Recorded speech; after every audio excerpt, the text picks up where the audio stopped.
Assalamualaikum dan selamat sejahtera kepada doktor dan rakan-rakan seperjuangan.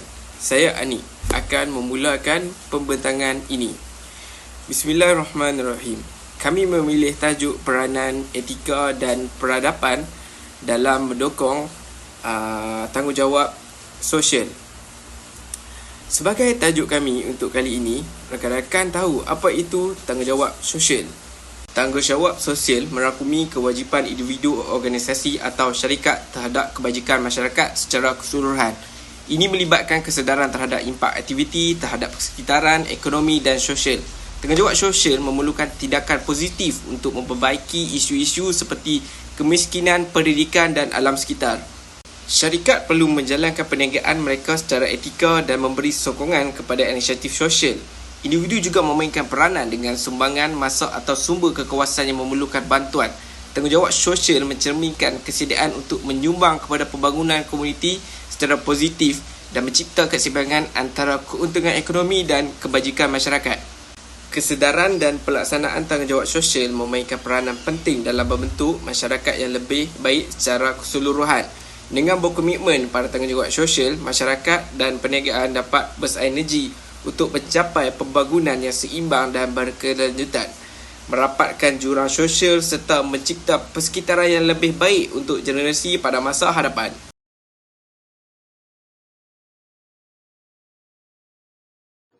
Korang dah tahu kan apa itu tanggungjawab sosial? Jadi, saya Haikal akan menerangkan mengenai kesedaran nasional dalam tanggungjawab sosial. Dan tahukah anda, kesedaran nasional memainkan peranan yang penting dalam mendukung perpaduan. Okey, melalui upaya berterusan untuk mendukung budaya saling menghormati serta pemahaman di kalangan rakyat, kita dapat menanam satu perasaan kesedaran tentang pelbagai elemen unik yang menjadi asas pembentukan negara ini. Ini bukan hanya tentang menghargai perbezaan budaya, tetapi ia juga mengiktiraf kepelbagaian sebagai kekuatan yang memperkayakan identiti kebangsaan. Seperti mana yang kita tahu di Malaysia ini mempunyai kepelbagaian, contohnya kaum Melayu, Cina, India dan banyak lagi. Dan tanggungjawab sosial adalah secara umumnya bermaksud komitmen individu atau organisasi untuk beroperasi secara ekonomi dan mengambil kira tentang keadaan persekitaran sosial di sekeliling mereka. Dari segi agama Islam juga telah menetapkan panduan yang jelas tentang kehidupan masyarakat dalam pembangunan manusia dan negara. Pelbagai contoh dan bentuk tanggungjawab sosial dalam masyarakat yang boleh ditunjukkan seperti bantuan bencana alam, khidmat kesihatan, pendidikan, keselamatan dan lain-lain lagi.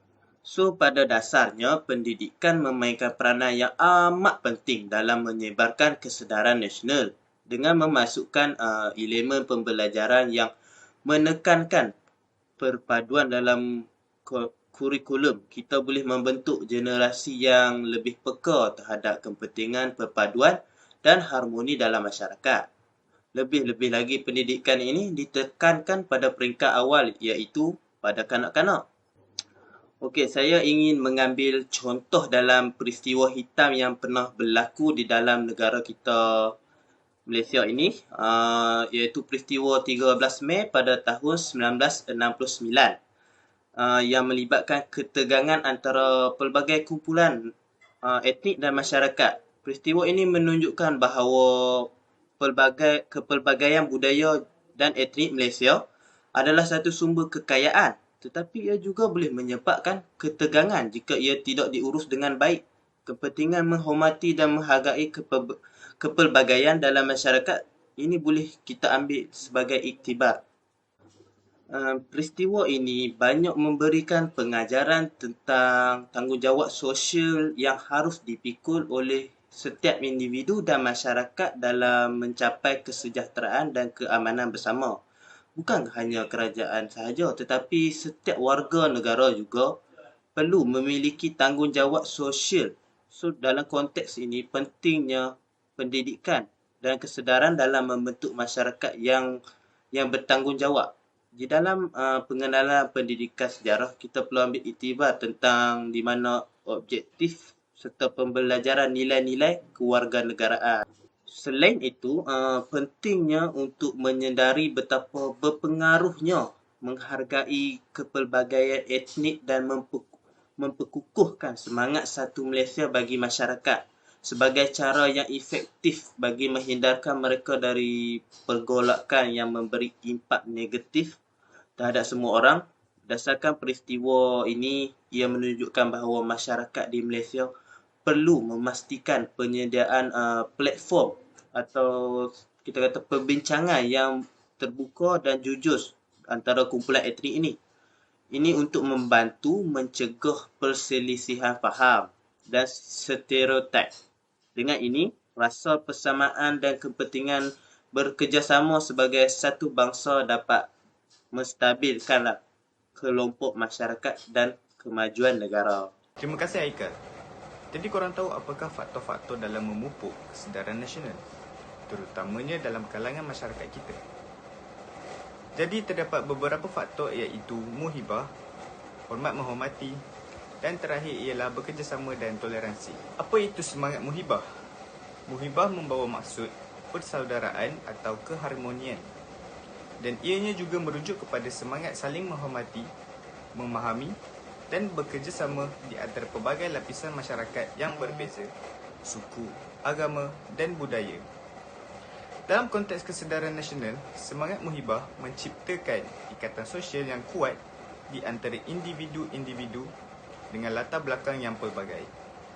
Sebagai contoh, kita dapat lihat aktiviti pembelajaran kolaboratif yang dapat menggalakkan projek-projek kolaboratif di antara pelajar dari latar belakang budaya yang berbeza.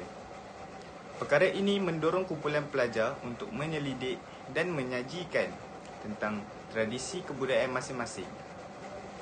Selain itu, sumber bahan pengajaran yang pelbagai seperti penggunaan buku teks, bahan bacaan dan sumber pendidikan yang merangkumi cerita-cerita, gambar dan informasi tentang pelbagai budaya, adat istiadat dan kepercayaan agama. Seterusnya ialah hormat menghormati yang memainkan peranan penting dalam memupuk kesedaran nasional di mana-mana negara. Ini melibatkan sikap saling menghargai antara individu dan kumpulan masyarakat yang mempunyai perbezaan suku, agama, bahasa dan budaya. Peranan ini boleh dijelaskan melalui beberapa aspek. Aspek pertama ialah penyayang kepada kepelbagaian. Hormat menghormati membolehkan masyarakat melihat kepelbagaian sebagai kekayaan, bukan sebagai punca konflik. Ini menciptakan suasana di mana setiap kumpulan rasa diiktiraf dan dihargai dalam sumbangan mereka terhadap identiti negara.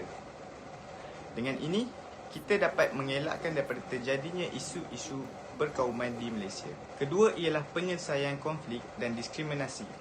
Saling menghormati dapat menjadi alat untuk menyelesaikan konflik dan menghapuskan diskriminasi.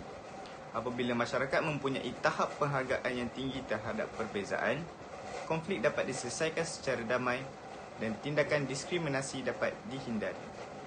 Dengan aspek ini, kita boleh melakukan festival kebudayaan atau acara multi budaya di mana pelbagai masyarakat boleh mempamerkan seni, makanan, tarian dan warisan budaya mereka. Acara ini memupuk penghargaan terhadap kepelbagaian dan menggalakkan penglibatan pelbagai komuniti. Akhir sekali, bekerjasama dan bertoleransi memegang peranan yang penting juga dalam memupuk kesedaran nasional di sebuah negara. Nilai ini seharusnya dipupuk di dalam setiap masyarakat di Malaysia supaya negara menjadi lebih aman dan sejahtera. Pertama ialah bertoleransi terhadap perbezaan. Toleransi memainkan peranan penting dalam mengatasi perbezaan di kalangan warga negara, termasuk perbezaan suku, agama dan budaya. Dengan sikap toleransi, masyarakat dapat merangkul kepelbagaian dan mencegah konflik yang mungkin timbul akibat perbezaan tersebut. Selain itu, mengatasi konflik secara damai. Kerjasama dan toleransi membolehkan masyarakat mengatasi konflik dengan cara yang damai dan konstruktif. Daripada kita menggunakan kekerasan atau diskriminasi, sewajarnya untuk kita dapat bekerjasama untuk mencari penyelesaian yang menguntungkan semua pihak dan menjaga keamanan. Melalui kerjasama dan toleransi, sebuah negara dapat membina asas yang kukuh untuk kesedaran nasional yang positif dan inklusif. Ini mencipta masyarakat yang saling menyokong, menghormati dan bekerjasama untuk kepentingan bersama, memastikan keberlanjutan keamanan dan pembangunan. Seterusnya, saya akan serahkan kepada Syafiqah dan Aina untuk meneruskan pembentangan.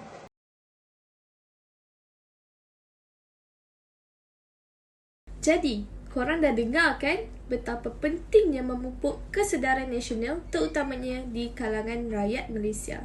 Jadi, saya akan meneruskan pembentangan tentang tanggungjawab sosial dalam dan luar negara.